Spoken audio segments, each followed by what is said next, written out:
Gandhi's Passion: The Life and Legacy of Mahatma Gandhi by Stanley Wolpert. The last journey has ended, Nehru remarked as Gandhi's ashes were scattered in the churning yellow waters. But why should we grieve? Do we grieve for him or for ourselves, for our own weaknesses, for the ill will in our hearts, for our conflicts with others? We have to remember that it was to remove all these that Mahatma Gandhi sacrificed his life. 3 months later, at his assassination trial, Nathuram Godse argued defiantly before India's High Court. My provocation was his constant and consistent pandering to the Muslims.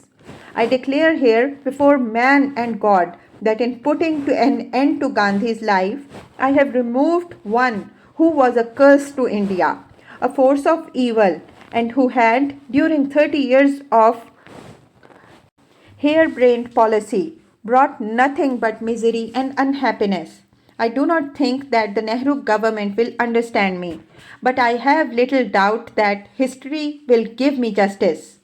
Godse's militant ultra Hindu fanaticism was unfortunately shared by thousands of Orthodox Hindus towards Mahatma Gandhi's repeated insistence that every human being deserved to be treated with loving kindness and equal respect. Nathuram Godse was hanged, but his younger brother Gopal lives on in Pune, now Pune, and like many disciples of the Hindu Mahasabha and RSS, has continued to celebrate that most heinous assassination as an act of Hindu salvation. Vinoba Bhave, Gandhi's most brilliantly dedicated disciple, carried on the comprehensive Sarvodaya social reform work inspired by his guru at Sevagram. He remained at that ashram teaching, writing, spinning, weaving, and helping to wage the struggle against Harijan discriminatory practices nationwide. In 1951, Vinoba launched a series of new Gandhian agrarian reforms movement in response to the growing revolutionary peasant violence that flared up in the eastern half of the former princely state of Hyderabad. The miserly wealthy Muslim Nizam of Hyderabad, with his medieval coterie of Muslim landowners, ruled an impoverished peasant population. Communist Party leaders in Hyderabad's Telangana preached violent revolution, which Vinoba sought to counteract by appealing to landlords for gifts of land to be distributed to their landless peasants. Looking even more frail than Gandhi, Vinoba walked from village to village with his disciples, young and old, mostly Indian, though some Europeans, Japanese, and Americans joined his entourage. He asked the largest landowners of each village to adopt him as their fifth son and then to allocate 1/5 of their land to him for redistribution among the village's landless peasants. Vinoba's saintly appearance and his message of ahimsa usually elicited a positive response even from the most hard-hearted landlords. The land parcels given to him were often too steep or dry to cultivate and invariably took longer to transfer to hungry peasants than anticipated. In a few years, nonetheless, Vinoba collected millions of acres and had redistributed almost tenth of those gifts, launching a non-violent agrarian revolution among many of India's most desperately depressed peasants. In 1954, after years of struggling in Bhudam, Vinoba embarked on his even more innovative Gramdan, gift of village movement. He asked every landholder to whose village he walked voluntarily to give him all his property deeds so that he could equitably redistribute the land among the village tillers and workers. By 1957, He had walked through Bihar and most of Maharashtra and received over 4 million acres from 50,000 villages. Vinoba never lost hope or his temper, carrying on with perfect ahimsa and infinite patience. The last phase of his creative Sarvodaya movement was called Jivandan, gift of life, the sort of gift he and Gandhi gave of themselves to the service of India's poorest and neediest. Vinoba's call for Jivandani volunteers in 1958 was answered first by socialist Jaya Prakash Narayan. JP abandoned politics, at least its traditional Western form, in favor of selfless service and committed the remaining years of his life to peacefully trying to transform India's rural economy. JP's goal, like Vinoba's, was to bring Gandhi's dream of Ram Rajya, the mythical golden age when Lord Rama ruled, to realization. Many others joined that idealistic movement, considering the size of India's population, however, and its rapid growth. Jivandanis have remained a tiny minority, passionate in commitment and inspirational in their self sacrifice, but hardly able to transform India's rural economy or remove the growing ills and inequities of urban magnates like booming Delhi, Bombay, Calcutta, Bangalore, and Madras. Urban industrial pollution and other barbarisms of civilization, especially violence, are the antithesis of everything Gandhi lived for and so passionately advocated. In his birth centenary tribute to Mahatma Gandhi, G. Ramachandran, Secretary of India's Gandhi Peace Foundation, sadly noted, "The world seems to have little to do with Gandhi and Satyagraha. Civilization is now in the grip of escalating violence. Non-violence is still only a trickle against the tidal waves of violence sweeping the world. But militarism and nuclear weapons are the blood-soaked signposts of a vanishing era," he argued. Gandhi and non-violence are the vibrant symbols of a slowly emerging epoch of justice and peace. Yet, only 5 years later, India exploded its first underground plutonium bomb, and just under a quarter century after that ignited 5 more powerful nuclear explosions at the same desert testing ground, proudly proclaiming it had joined the world's most deadly and dangerous arms race. India's brilliant second president, philosopher Dr. S. Radhakrishnan, had wisely cautioned his countrymen and the world. Man's greatest enemy is nuclear weapons, which in war may completely destroy civilization and, in peace, inflict grievous and lasting damage on the human race. Gandhi sought to prepare us for life in a disarmed world. We must pull out of the world of strife and hatred and get ready to work on the basis of cooperation and harmony, absolute adherence to truth, practice of love and self-suffering by the resistor in cases of conflict. But it was Prime Minister Nehru, not pacifist President Radhakrishnan, who nurtured, controlled and funded India's Ministry of Atomic Power.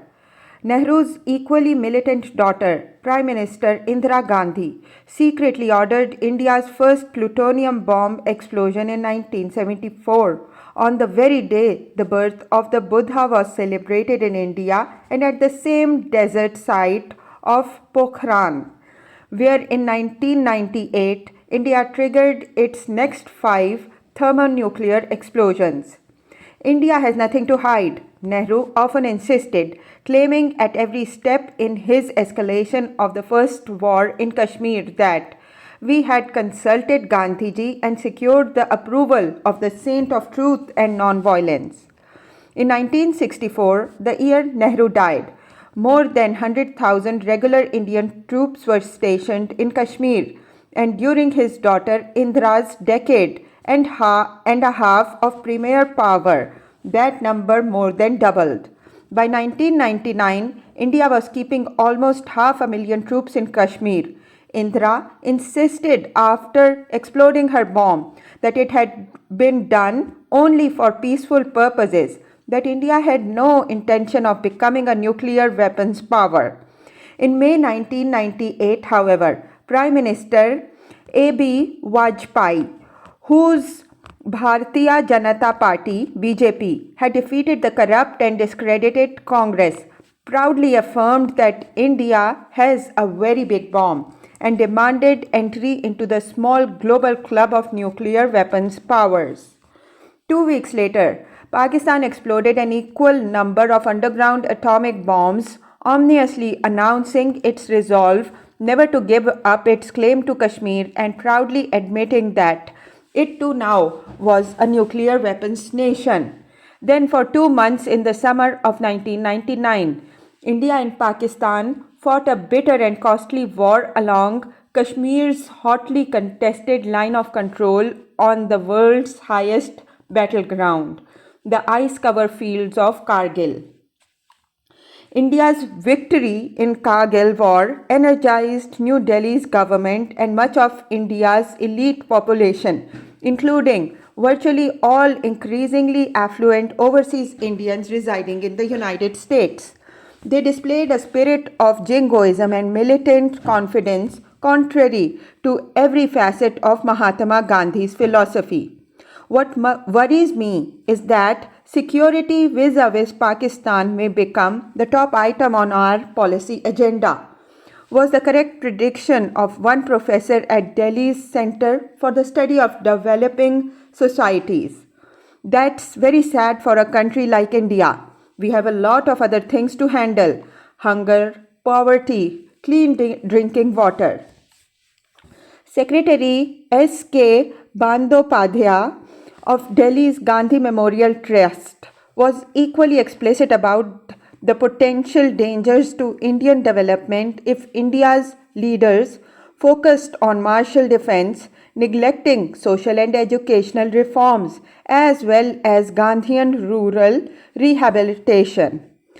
While our leaders are talking about nuclear bombs as a deliverance, Bandyopadhyay warned 350 million of our people remain below the poverty line. Nearly 50% of our population is illiterate, and 100,000 of our villages don't even have safe drinking water. Half a century after Mahatma Gandhi's assassination, India has nonetheless continued to celebrate Gandhi's birth as a national holiday and has engraved his smiling face and message of peace on all of its newest treasury notes.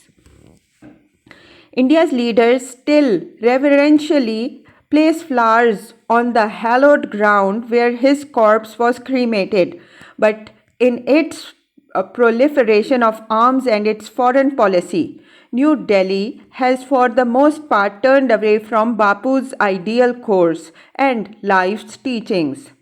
Sabarmati Ashram survives as a museum and library dedicated to Mahatma Gandhi's memory, where his papers are lovingly preserved, carefully edited and published under the auspices of Nava Jeevan Trust he established in Ahmedabad. Sevagram Ashram remains a living legacy where Gandhi's passionate band of spiritual heirs have dedicated their lives to Sarvodaya. In Porbandar and Bombay, Ahmedabad, Calcutta and New Delhi, the buildings in which Mahatma Gandhi was born, lived, worked and died have been preserved as national monuments and museums, where tourists and pilgrims with faith in truth and love come to pay their respects. In New Delhi, Birla House has been turned into a museum repository of Bapu's last few precious possessions and the blood-drenched khadi he wore when assassinated. Outside that once elegant building, India's peasant poor and landless Harijans squat to mourn him every day. They arrive by bus, on bike and on bare feet, praying as they move through the rear porch of the great house to circle the specially covered spot in the garden where a Mahatma was murdered. These mostly illiterate peasants seem to understand, as many better educated, wealthier Indians may never be able to, how great and wise a man their Bapu was.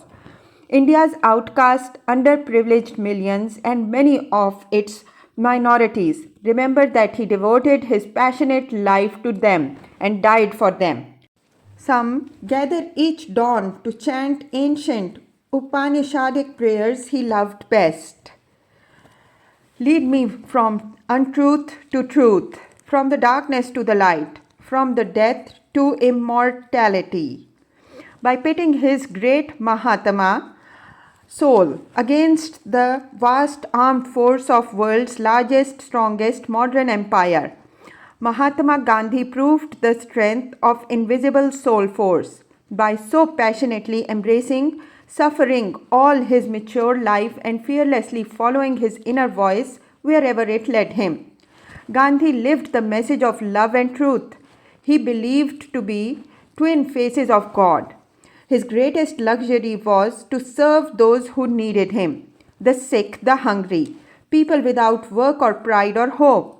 He never gave up his quest to liberate India from imperial bonds of exploitation and to liberate humankind from the shackles of prejudice, fear, and hatred, and from the terrors of brutal racial and religious, class and caste conflicts.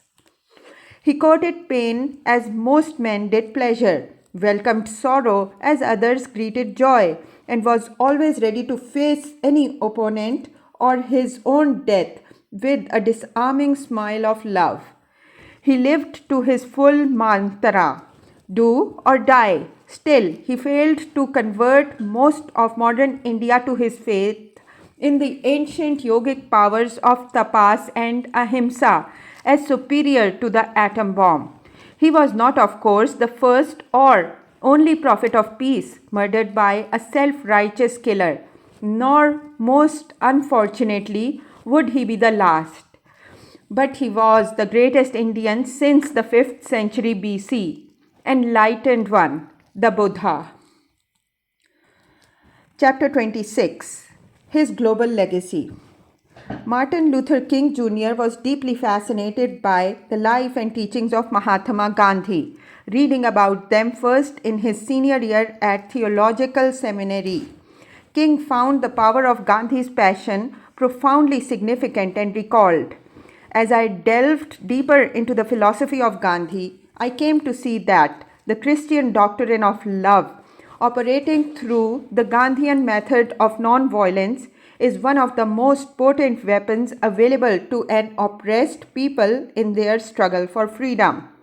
As pastor of the Montgomery, Alabama, Dexter Avenue Baptist Church, King helped to liberate the United States from the poison of racial discrimination and non-violently transformed America's civil rights movements, leading to his own assassination in 1968.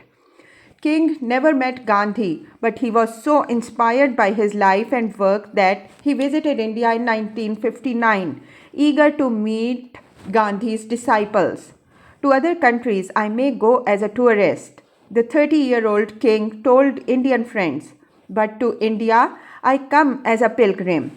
This is because India means to me Mahatma Gandhi, a truly great man of the age." Martin Luther King was not the first nor the only great black leader in the United States to be inspired by the Gandhi's life and its message of love, hope, faith, and courage.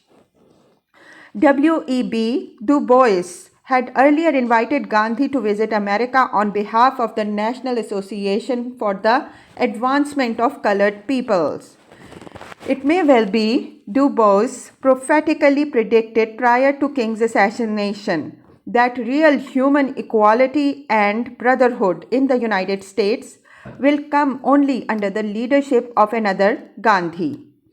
In 1964, when King accepted his Nobel Peace Prize, he spoke as he later would in every great city of America. In the language of nonviolent revolt, made famous by Gandhi and Thoreau, we will not obey unjust laws nor submit to unjust practices. We will do peacefully, openly, cheerfully because our aim is to persuade. We adopt the means of non-violence because our end is a community at peace with itself. We are ready to suffer when necessary and even risk our lives to become witnesses to the truth. This approach to the problem of racial justice was used in the magnificent way by Mohandas Gandhi to challenge the might of the British Empire and free his people from the political domination and economic exploitation inflicted upon them for centuries. King's generous tribute to his mentor in civil disobedience made some members of the Nobel Committee feel ashamed at having never so honored Gandhi himself. The head of the Nobel Committee after World War II, Gunnar Jan, blocked Gandhi from getting the prize when two other members of the committee proposed his name. In his recently published diary, Jan wrote that Gandhi is obviously the greatest personality proposed, but we must remember that he is not only an apostle of peace, he is also a nationalist. Yes, his sacrificial genius at awakening India's masses and inspiring millions to follow his passionate march up the mountain to Swaraj did more than any of his contemporaries to integrate India's disparate castes and outcasts into a nation state. No mean achievement or negligible portion of his global legacy. But his life's message of pervasive powers of truth and love transcends national boundaries and echoes across millennia. Gandhi's strategy of non-cooperation and his non-violent resistance inspired anti-colonial and anti-racist movements internationally, wrote Nelson Mandela, South Africa's first black president, who was incarcerated in the same South African prison where Gandhi had first been locked in solitary confinement. Though separated in time, there remains a bond between us in our shared prison experiences, our defiance of unjust laws, Mandela noted, paying his tribute to Gandhi's inspirational impact on his own passionate life. Soon after Gandhi was assassinated, Albert Einstein wrote, "The veneration in which Gandhi has been held throughout the world rests on the recognition that in our age of moral decay, he was the only statesman who represented that higher conception of human relations in the political sphere to which we must aspire with all power. The future of mankind will only be tolerable when our course, in world affairs as in all other matters, is based upon justice and law rather than the threat of naked power as has been true so far." UNESCO celebrated the 125th anniversary of Mahatma Gandhi's birth by proclaiming a year of international tolerance. The Director General of UNESCO, Dr. Federico Mayer, wrote in his tribute that Mahatma Gandhi gave us the example that throughout our lives we can be dissenters, even rebels, but never through violence, and this is what we must try to teach our children, that all human beings are born free and equal in dignity and rights. That first article of International Declaration of Human Rights has thus been formally identified by the United Nations as a part of Gandhi's global legacy. A quarter century earlier, Burma's U Thant, the first Buddhist Secretary General of United Nations, noted, "The Buddha taught his disciples never to show anger nor bear malice. Gandhiji believed that non-violent methods could achieve more enduring results than those obtained by the use of force. Religious genius and innovator that he was, Gandhi's emphasis on the primacy of moral principles and non-violent means above any and all material ends, his faith in God and as truth and love immortalized his global legacy. Mahatma Gandhi cannot die, wrote Kenneth Kaunda, first president of Zambia, who proudly considered himself and his nation's great Nobel Peace Prize winner, Chief Luthili, disciples of Gandhi. His thoughts, words, and deeds continue to influence and free millions of peoples in our one world. Indeed, they will continue to be positive force for good through non-violence. Following King's assassination on April 4, 1968, cartoonist Bill Mauldin depicted Mahatma Gandhi waiting on his mat to welcome King into heaven with a loving greeting. The odd thing about assassinations, Dr. King, is that they think they've killed you. To millions unborn at the time of his death, Mahatma Gandhi's name continues to resound with inspirational powers unique to our century. In a world of plastic modernity and growing insensitivity to violence and pain, to the broadening chasm between the pleasure loving, wealthy, and the hundreds of millions of people who never sleep a night without hunger, Gandhi's passionate life and his message of love, redolent more of a Via Dolorosa than modern Delhi, inspires global admiration and emulation. 60s kids like me were his disciples when we went south in the freedom summer to sit in for civil rights and when we paraded to stop the war in Vietnam, wrote Joanna McGreary for Time, which chose Gandhi as one of Einstein's millennial runner-ups. Our passionate commitment, non-violent activism, willingness to accept punishment for civil disobedience were lessons he taught. His work and his spirit awakened the 20th century to ideas that serve as a moral beacon for all epochs. In addition to America's Dr. King, Rosa Parks, and Cesar Chavez, among Time's choices of Gandhi's global children and spiritual heirs were Tibet's Dalai Lama, Poland's Lech Walesa, Burma's Aung San Suu Kyi, South Africa's Desmond Tutu and Nelson Mandela, and assassinated Philippines President Benigno Aquino Jr. The list should also have included Northern Ireland's Nobel Peace Laureate Merritt McGuire as well, who wrote on the 50th anniversary of Gandhi's murder. Is it not insanity that India's government, currently the third or fourth most powerful military machine in the world, continues to waste so many resources on military, while so many of their people are in need of the basic necessities of life? Yes, it is insanity. I believe with Gandhi that the insanity of violence can only be stopped by the sanity of non-violence. No populated portion of the world today is unaware of Mahatma Gandhi or immune to the global impact of his life. In Hiroshima, Beijing, Moscow, his autobiography is read. His smiling face and naked torso are familiar to millions who have never visited India and know no other Indian leader's name or visage. Historian Raj Mohan Gandhi's illuminating portrait of his grandfather, the Good Boatman, notes that most Indians were motivated by Gandhi's moral sense as well as his passion to identify with all. His life thus became a spark of consciousness across the world.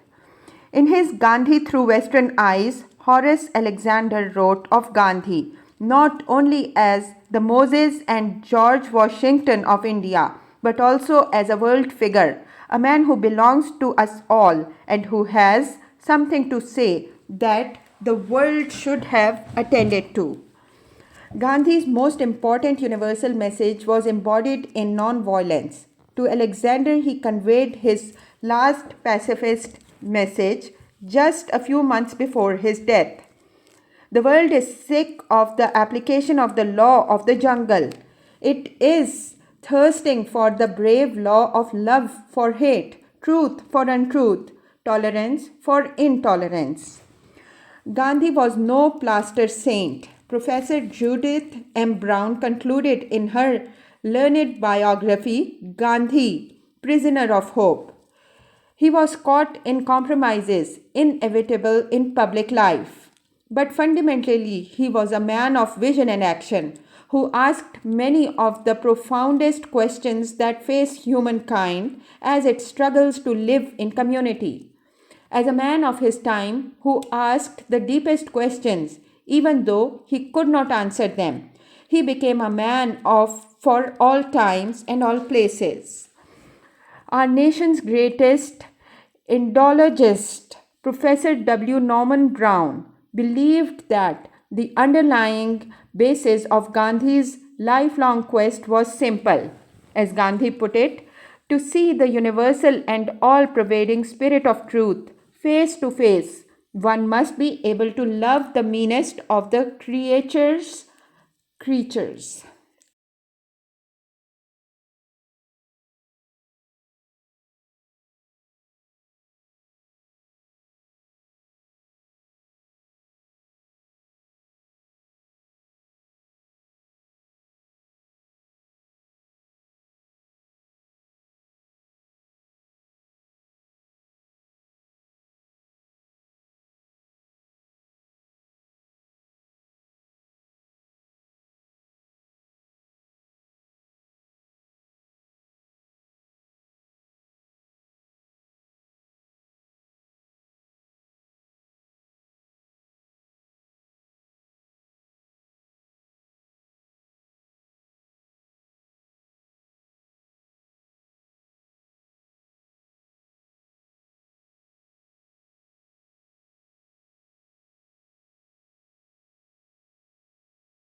The meanest of the creatures as oneself, and a man who aspires after that cannot afford to keep out of any field of life. That is why my devotion to truth has drawn me into the field of politics. Those who say that religion has nothing to do with politics do not know what religion means. Gandhi faced death without fear, thanks to his passionate faith in God's truth, as in the law of love, ahimsa, which he believed was as potent a remedy as prayer for all our ills. His great soul's passionate courtship with suffering, which started in his 20s and grew even more ardent over the last half century of his life. Through his daily and nocturnal trials, tribulations, fasts, and failures, ended in the liberation he sought, with God's name on his lips. That he failed to avert partition or to convince his own heirs of the wisdom of his non-violent faith, neither nullifies the power of his passion to which he sacrificed his all, nor the wisdom of his warnings against every war. 100 years from now, people the world over may still scarcely believe, as Albert Einstein once said of Gandhi, that such a one as this ever in flesh and blood did walk upon this earth. As those who wait outside Birla House daily cry, Mahatma Gandhi Amar Rahe. Mahatma Gandhi is immortal.